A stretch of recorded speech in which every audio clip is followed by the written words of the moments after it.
আন বছরের ধরে এই বছরও আমি রাসমেলা শুভ উদ্বোধন করিল। আমার লগত আজি আমার আহি উপস্থিত সিডিসি বাইদেউ, এসডিপিও স্যার আর বিভিন্ন গভর্নমেন্ট অফিসিয়াল ইয়াত উপস্থিত আছে, দলীয় কার্যকর্তাও আছে আর রাজ কমিটি জড়িত প্রত্যেকজন মানুষ আমি নিমন্ত্রণ দিছিল। আপনালোকে দেখিছে আমি আধ্যাত্মিক দিকটো এবার বজায় রাখিছো। আধ্যাত্মিক জীবনেই আমাক আগৰ জীৱনলৈ প্ৰেৰণ কৰে যে আমি ভাল মানুহ হ'ব পাৰোঁ। আমাৰ উদ্দেশ্যটো কি?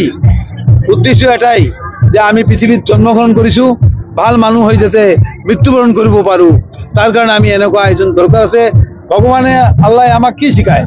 আমাক শিকায় আমি ভাল মানুহ হৈ এই পৃথিৱীখন ভাল কৰি যাওঁ।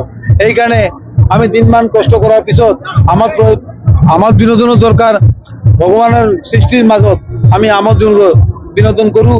আৰ এইখন ৰাসমেলা এনেকুৱা এটা ৰাসমেলা য'ত অনৈক্যৰ ভিতৰত ঐক্যৰ আৱিষ্কাৰ হয়। ইয়াত কোনো জাতি ধৰ্ম নাথাকে। হিন্দু, মুছলমান, শিখ, ইছাই সবে মিলি আমি ৰাসমেলা উদযাপন কৰোঁ। মানুহৰ জীৱনত মংগল হওক এইখিনি কামনা কৰোঁ। আন বছরের ধরে এই বছরও আমি রাসমেলা শুভ উদ্বোধন করিল। আমার লগত আজি আমার আহি উপস্থিত সিডিসি বাইদেউ, এসডিপিও স্যার আর বিভিন্ন গভর্নমেন্ট অফিসিয়াল ইয়াত উপস্থিত আছে, দলীয় কার্যকর্তাও আছে আর রাজ কমিটি জড়িত প্রত্যেকজন মানুষ আমি নিমন্ত্রণ দিছিল। আপনালোকে দেখিছে আমি আধ্যাত্মিক দিকটো এবার বজায় রাখিছো। আধ্যাত্মিক জীবনেই আমাক আগৰ জীৱনলৈ প্ৰেৰণ কৰে যে আমি ভাল মানুহ হ'ব পাৰোঁ। আমাৰ উদ্দেশ্যটো কি? উদ্দেশ্য এটাই যে আমি পৃথিৱীত জন্মগ্ৰহণ কৰিছোঁ, ভাল মানুহ হৈ যাতে মৃত্যুবৰণ কৰিব পাৰোঁ। তাৰ কাৰণে আমি এনেকুৱা আয়োজন দৰকাৰ আছে। ভগৱানে আল্লাহ আমাক কি শিকায়? আমাক শিকায় আমি ভাল মানুহ হৈ এই পৃথিৱীখন ভাল কৰি যাওঁ। এইকাৰণে আমি দিনমান কষ্ট কৰাৰ পিছত আমাৰ বিনোদনৰ দৰকাৰ।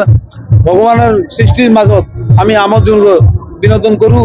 আৰ এইখন ৰাসমেলা এনেকুৱা এটা ৰাসমেলা য'ত অনৈক্যৰ ভিতৰত ঐক্যৰ আৱিষ্কাৰ হয়। ইয়াত কোনো জাতি ধৰ্ম নাথাকে। হিন্দু, মুছলমান, শিখ, ইছাই সবে মিলি আমি ৰাসমেলা উদযাপন কৰোঁ। মানুহৰ জীৱনত মংগল হওক এইখিনি কামনা কৰোঁ। আন বছরের ধরে এই বছরও আমি রাসমেলা শুভ উদ্বোধন করিল।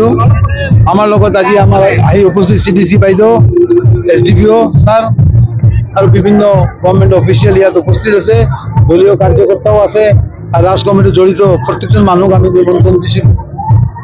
আপনালোকে দেখিছে আমি আধ্যাত্মিক দিকটো এবার বজায় রাখিছো। আধ্যাত্মিক জীবনেই আমাক আগৰ জীৱনলৈ প্ৰেৰণ কৰে যে আমি ভাল মানুহ হ'ব পাৰোঁ। আমাৰ উদ্দেশ্যটো কি? উদ্দেশ্য এটাই যে আমি পৃথিৱীত জন্মগ্ৰহণ কৰিছোঁ, ভাল মানুহ হৈ যাতে মৃত্যুবৰণ কৰিব পাৰোঁ। তাৰ কাৰণে আমি এনেকুৱা আয়োজন দৰকাৰ আছে। ভগৱানে আল্লাহ আমাক কি শিকায়? আমাক শিকায় আমি ভাল মানুহ হৈ এই পৃথিৱীখন ভাল কৰি যাওঁ। এইকাৰণে আমি দিনমান কষ্ট কৰাৰ পিছত আমাৰ বিনোদনৰ দৰকাৰ। ভগৱানৰ সৃষ্টিৰ মাজত আমি বিনোদন কৰোঁ। আৰ এইখন ৰাসমেলা এনেকুৱা এটা ৰাসমেলা য'ত অনৈক্যৰ ভিতৰত ঐক্যৰ আৱিষ্কাৰ হয়। ইয়াত কোনো জাতি ধৰ্ম নাথাকে। হিন্দু, মুছলমান, শিখ, ইছাই সবে মিলি আমি ৰাসমেলা উদযাপন কৰোঁ। মানুহৰ জীৱনত মংগল হওক এইখিনি কামনা কৰোঁ।